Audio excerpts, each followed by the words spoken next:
नमस्कार मित्रों। तो आपका फिर से स्वागत है एक्ट्स एंड सर्कुलर में। एक्ट्स एंड सर्कुलर में आज हम देखेंगे employees provident fund and miscellaneous provision act 1952। तो employ provident fund and miscellaneous provision act 1952 में टोटल 22 सेक्शन आते हैं, जिसको हम डिटेल में पढ़ेंगे और 4 शेड्यूल आएंगे। तो 22 सेक्शन में जो सेक्शन 1 है short title and extent and application. Second section होगा डेफिनेशन। थर्ड सेक्शन है power to apply act to an establishment which has a common provident fund with another establishment. और फोर्थ है power to add to schedule 1। ये sub section हम detail में 1 bye 1 देखेंगे। तो शुरू करते हैं सेक्शन 1 से। सबसे पहले देखते हैं the employ provident fund and miscellaneous provision act 1952 implement हुआ था 4 मार्च 1952 में, और ये 1952 में एक्ट नंबर 19 था, 19 था। ओके, तो उसके बाद an act to provide for institution of provident fund, pension fund and deposit link insurance fund for employees in factories and other establishment. तो इसका मतलब है जो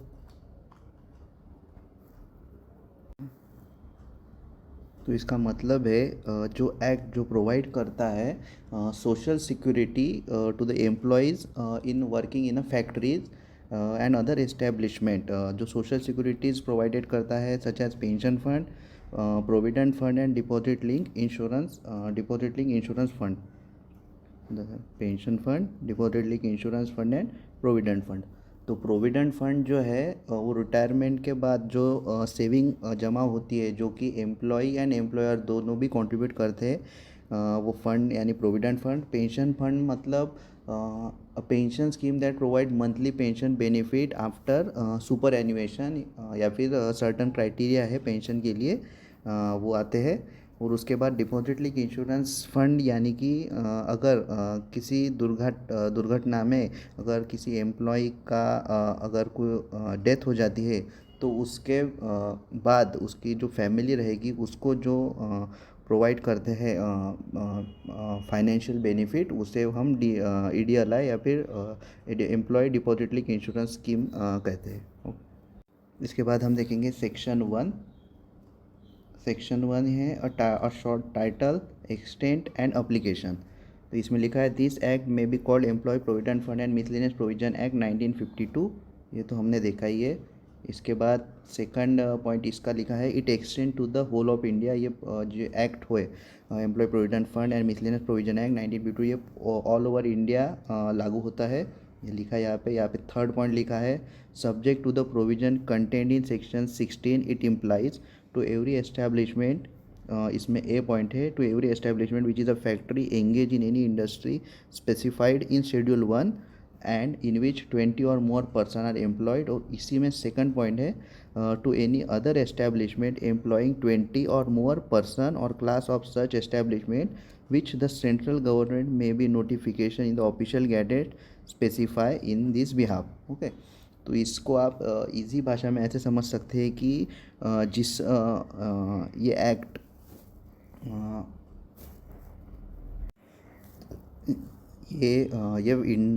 ये इंडस्ट्री और फैक्ट्री जो शेड्यूल 1 में यहाँ पे स्पेसिफाई की है, जो हमने पीछे पढ़ा था कि यहाँ पे 4 शेड्यूल है टोटल। तो उसमें से जो शेड्यूल 1 में जिस फैक्ट्रीज़ के नाम, इंडस्ट्री के नाम वहाँ पे मेंशन किए हैं, उस शेड्यूल में और उस शेड्यूल के अंदर काम करने वाले अगर वो एम्प्लॉय 20 या फिर उससे ज़्यादा है, तो उसमें वो एक्ट इम्प्लाई होता लागू पड़ता है। इसके अलावा सेंट्रल गवर्नमेंट ने ऑफिशियल गैजेट नोटिफिकेशन निकालने के बाद किसी एक स्पेसिफिक एस्टेब्लिशमेंट को मेंशन किया है जहाँ पे 20 से ज़्यादा या फिर 20 एम्प्लॉयज़, वहाँ पर भी ये एक्ट लागू होता है। इसके अलावा यहाँ पे और एक चीज़ लिखी है प्रोवाइडेड दैट, यहाँ पे एक लिखी provided that the central government may after giving not less than 2 month notice of its intention so to do by notification in the official gazette apply the provision of the act to any establishment employing such member or a person less than 20 और may be specified in the notification. इसके अलावा central government और अनेक establishment या फिर और establishment को इसमें इन्वॉल्व कर सकती है, लेकिन उसके लिए उसको 2 मंथ का नोटिस, उस स्पेसिफिक एस्टेब्लिशमेंट को 2 महीने का नोटिस देना पड़ेगा, या फिर इसके अलावा ऑफिशियल गैजेट में नोटिफिकेशन द्वारा उसको ये इंटीमेट भी करना पड़ेगा। ये यहाँ पे लिखा है प्रोवाइडेड दैट में। इसके अलावा 4th पॉइंट आप देख सकते हैं, not withstanding anything content in sub section 3 of the section of सब section 1 of section 16 where it appears to the Central Provident Fund Commissioner, whether on an application made to him on this behalf or otherwise, that the employer and majority of the employees in relation to any establishment have agreed that the provision of the Act should be made applicable to the establishment. He may be the notification of official gazette, apply the provision of this Act to that establishment or in and from the date of such agreement or from any subsequent date specified in such agreement. Okay.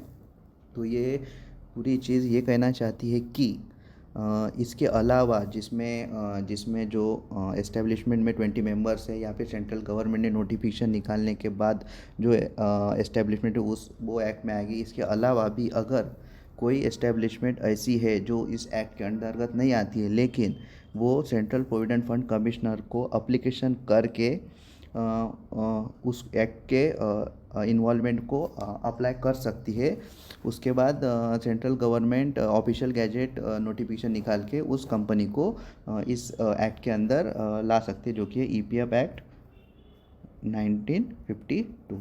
Okay. इसके बाद 5th point देखते हैं हम।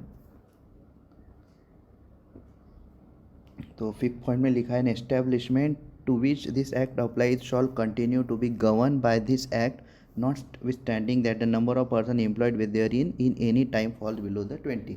तो यहाँ पे ऐसा कहना है कि अगर कोई एस्टेब्लिशमेंट इस एक्ट के अंतर्गत आ गई है, लेकिन अभी उसके members of employ less than 20 हो गए हैं, तो फिर भी वो कंपनी इसी एक्ट के अंतर्गत और एस्टेब्लिशमेंट के अंदर वो एस्टेब्लिशमेंट इसी एक्ट के अंतर्गत रहेगी irrespective of the number of members is less than 20। ये यहाँ पर 5th पॉइंट है। इसके बाद हम सेकंड सेक्शन देखते हैं। सेकंड सेक्शन में डेफिनेशन के बारे में बताया गया है। इस एक्ट के अंतर्गत जो भी डिफरेंट डेफिनेशन है उसका मीनिंग और उस डेफिनेशन का क्या मतलब है, तो हम स्टेप बाय स्टेप देखते हैं। In this act unless the contents otherwise require appropriate government. सबसे पहले यहाँ पे एप्रोप्रिएट गवर्नमेंट की डेफिनेशन एक्सप्लेन की गई है, तो हम वो देखते हैं।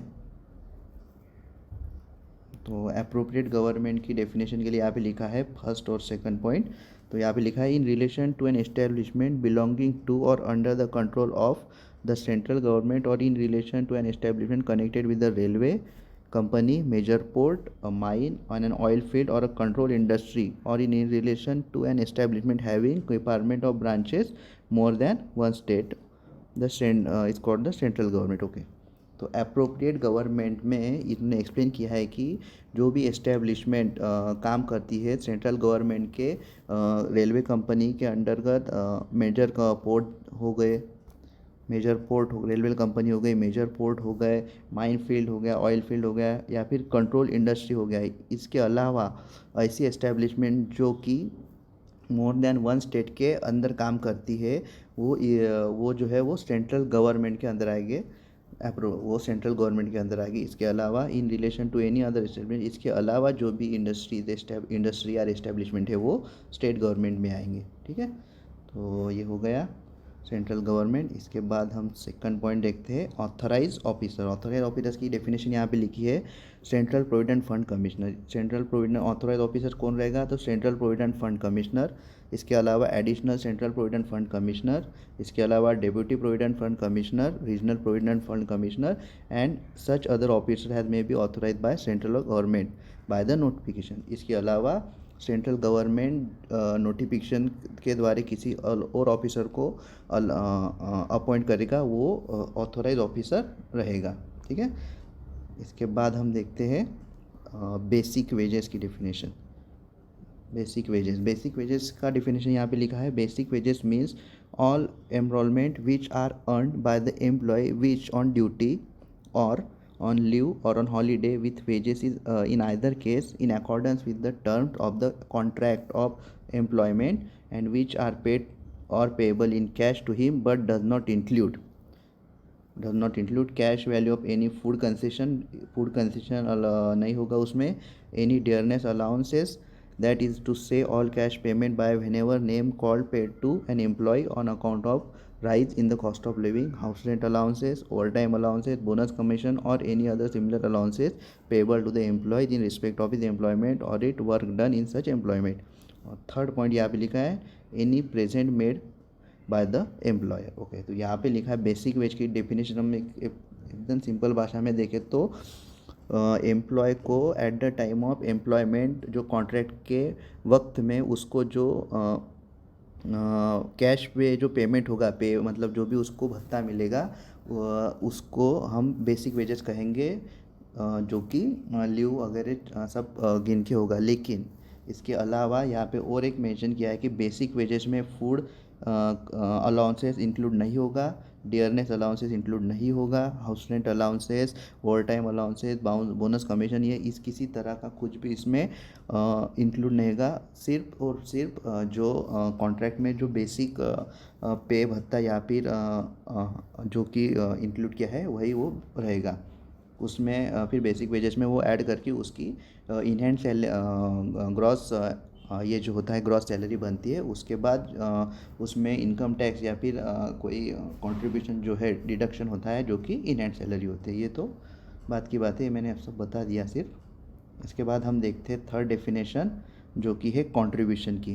कंट्रीब्यूशन की डेफिनेशन यहाँ पे लिखा है contribution means a contribution payable in respect of a member under the scheme. तो इस स्कीम के अंडर जो भी पैसे हम या फिर जो भी अमाउंट हम डिडक्ट करते हैं उसको हम कंट्रीब्यूशन बोलेंगे. और the contribution payable in respect of the employ to whom the insurance scheme applies. Okay, इसके बाद डी के बारे में यहाँ पे लिखा है कंट्रोल इंडस्ट्री. कंट्रोल इंडस्ट्री के बारे में यहाँ पे लिखा है any industry the control by which by the union has been declared by the central act to be expedite in the public interest. Control industry यानी ये जो भी इंडस्ट्री यूनियन गवर्नमेंट डिक्लेयर कर सकती है सेंट्रल एक्ट के अंतर्गत की पब्लिक इंटरेस्ट में है, वो है कंट्रोल इंडस्ट्री. ओके, इसके बाद हम देखते हैं एम्प्लॉयर के बारे में. एम्प्लॉयर के बारे में यहाँ पे लिखा है in relation to an establishment which is a factory the owner of occupier of the factory including the agent of such owner और occupier the legal representative of the deceased owner or the occupier and where a person has been named as the manager of the factory under the clause F of the subsection 1 of section 6 of the Factories Act 1948 of the person so named. Okay, तो employer मतलब जो factory का मालक होगा या फिर जो legal पूरा काम देखेगा या फिर जिसके अंडर वो पूरी मशीनरी आएगी या फिर जो पूरा काम देखे जो कि फैक्ट्री के क्लॉज F फैक्ट्रीज एक्ट 1948 के अंतर्गत फैक्ट्रीज एक्ट 1948 अंतर्गत क्लॉज एफ में जो भी जो फंक्शन वो परफॉर्म करेगा वो एम्प्लॉयर को रहेगा. इसके बाद लिखा है यहाँ पे in relation to any other establishment the person or the authority which has the ultimate control over the affairs of the establishment and where the said affairs are entrusted to a manager, managing director or managing agent, such manager, managing director or managing agent. Okay, वही लिखा है यहाँ पे every जो उसमें जो सब कुछ जो काम जिसके अंडर चलेगा वो एम्प्लॉयर रहेगा.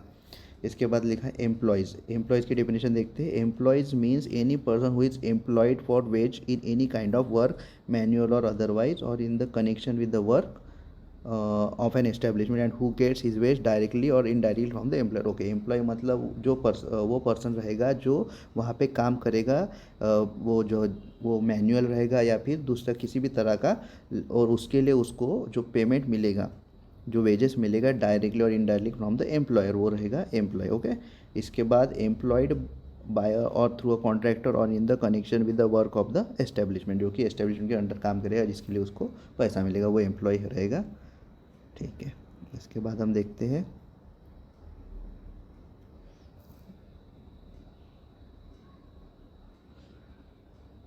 engage has an apprenticeship or not being apprenticeship engage under the apprenticeship act 1961 or under the standing order, वही है वो एम्प्लॉय की डिफिनेशन. ओके, उसके बाद है एग्जेम्प्टेड एम्प्लॉय. एग्जेम्प्टेड यानी employ who to whom a scheme would but for the exemption granted under section 16 have applied. Okay, तो employ provident fund and miscellaneous provision act के अंतर्गत जो सेक्शन 16 है उसमें कुछ एम्प्लॉयज़ को एग्जेम्पशन मिला है, तो उसी एग्जेम्पशन मिलने हुए एम्प्लॉय को एग्जेम्प्टेड एम्प्लॉय कहा है, और एग्जेम्प्टेड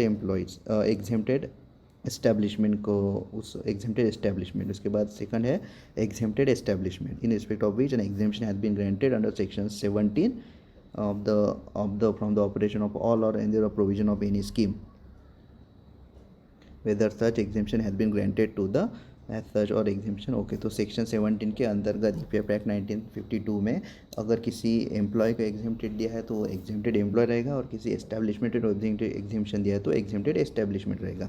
इसके अलावा फैक्ट्री की डेफिनेशन देखते हैं। Factory means any premises including the precincts thereof in any part of which a manufacturing process is being carried out or in ordinarily so carried on, whether with the aid of power or without aid of power। Okay, किसी भी तरह के power और power के बिना किसी जगह पे अगर कोई काम चल रहा है प्रीमाइस में तो उसको हम फैक्ट्री बोलेंगे। यहाँ पे लिखा है वो फैक्ट्री की डेफिनेशन है। इसके बाद हम देखते हैं फंड की डेफिनेशन यहाँ पे लिखा है। Fund mean the provident fund establish under the scheme. Provident fund जो बना है फंड तो उसको फंड बोलेंगे। इसके बाद इंडस्ट्री लिखा है। Industry means any industry specified in schedule 1 and includes in any other industry added to the schedule by the notification under section 4।